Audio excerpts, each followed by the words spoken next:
नमस्कार. तुमचं बाळ पोटावर झोपतंय का? तर सावधान, ही छोटी सवय मोठा धोका ठरू शकते. अनेक वेळा बाळ पोटावर झोपलं की ते शांत झोपते, पण ही सवय सुरक्षित आहे का? चला समजून घेऊया या व्हिडिओमध्ये. हा व्हिडिओ तुम्ही शेवटपर्यंत बघा. पोटावर झोपणं चांगलं असतं, पण कधी? ते व्हिडिओच्या शेवटी मी तुम्हाला नक्की सांगेन.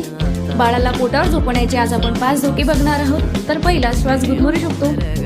बाळाचे नाक आणि तोंड गादीला लागल्यामुळे त्याला हवा नीट मिळत नाही, ज्यामुळे श्वास गुदमरण्याचा मोठा धोका असतो.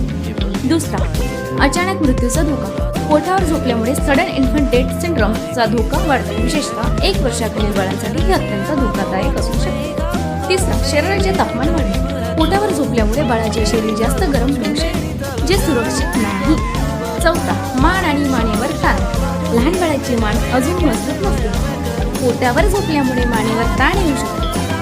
पाचवा, उलटी झाल्यास धोका. जर बाळाला उलटी झाली तर ती श्वासात जाऊ शकते, कारण बाळ स्वतःहून वळू शकत नाही. आता बाळाची योग्य पद्धत आणि वेळ बघणार आहोत. बाळाला नेहमी पाठीवर झोपवा. ही सर्वात सुरक्षित पद्धत आहे. बाळाला गादी. बाळ झोपण्यासाठी सपाट आणि कडक गादी वापरा. आता काय टाळायचं? बाळाच्या जवळ उशी, खेळणी किंवा जाड ब्लँकेट देऊ नका. त्यामुळे काय होते, बाळ ब्लँकेटमध्ये गुंडाळू शकतो किंवा जाळ वस्तू ठेवलेली किंवा जाळ खेळणी दिलेली तेही त्याच्या नाकाला तोंडाला मारून तो गुदमरू शकतो. Tummy time. बाळाला पोटावर झोपवण्याची योग्य वेळ म्हणजे जेव्हा बाळ जागे असते आणि तुम्ही त्याच्यावर लक्ष ठेवू शकता. यामुळे बाळाची मान मजबूत होण्यास मदत होते. तुमच्या बाळाची झोप सुरक्षित ठेवणे खूप महत्त्वाचे आहे, त्यामुळे नेहमी योग्य पद्धतीचा अवलंब करा.